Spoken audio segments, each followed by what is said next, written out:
It all started on October 7th last year, a war between Israel and Hamas that would change the power equation and dynamics in the Middle East region forever. Over the past 1 year, Israel did everything it could to decimate Iranian proxies in the region, including Hamas in Gaza and Hezbollah in Lebanon. Now it has shifted its attention to Houthis in Yemen. Without its allies, Iran has been rendered powerless and in fact neutered. Iran is no longer a powerful force in Middle East that it once used to be a year back. Then the Syria episode happened earlier this month. Russia backed Assad regime collapsed and Moscow forces had to flee the country. Following its unceremonial exit from Syria, Russia's presence in the Middle Eastern region stands significantly diminished. All in all, both Iran and Russia are out of the picture now. This sets the stage for a new rivalry in the region between two great regional powers, Israel and Turkey. Amid the deepening turmoil in Syria, there are concerns that Turkey and Israel may launch a new war against each other over territorial expansion in Syria. Turkish President Recep Tayyip Erdogan cut ties with Israel last month, vowing to hold Israeli Prime Minister Benjamin Netanyahu accountable for actions in Gaza. Tensions between Turkey and Israel have grown over the past year. A meeting between both leaders in New York 2 years back, which was aimed at improving ties, only set the stage for further discord. The Hamas led attack on Israel in October last year, followed by Israeli strikes in Gaza that killed over 44,000 Palestinians, deepened the divide. Erdogan's government faced public backlash at home for its perceived weak response to the conflict.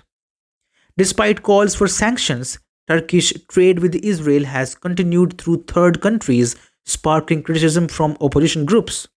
They accuse Erdogan of not doing enough to sever ties completely.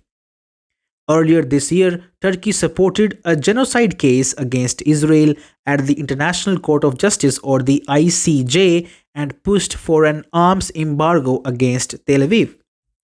Erdogan claimed that 52 countries and two international groups backed the embargo initiative.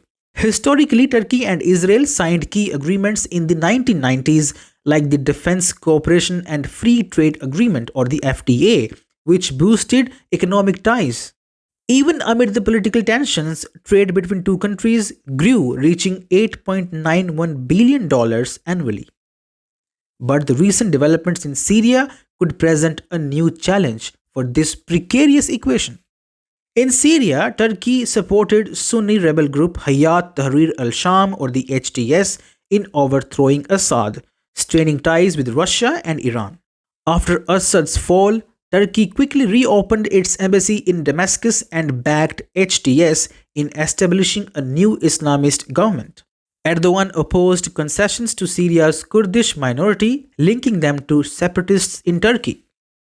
For its part, Israel seized a buffer zone near the Golan Heights, citing security concerns. It also launched widespread strikes on Syrian military assets to prevent extremist groups from accessing weapons. These actions drew condemnation from Arab nations who demanded respect for Syria's sovereignty. The US, allied with both Turkey and Israel, is navigating this complex rivalry. Washington hopes HTS will align Syria's new government with American interests, support Kurdish allies, and maintain stability in the region. However, tensions between Turkey and Israel could escalate further, especially over control of the buffer zone near the Golan Heights.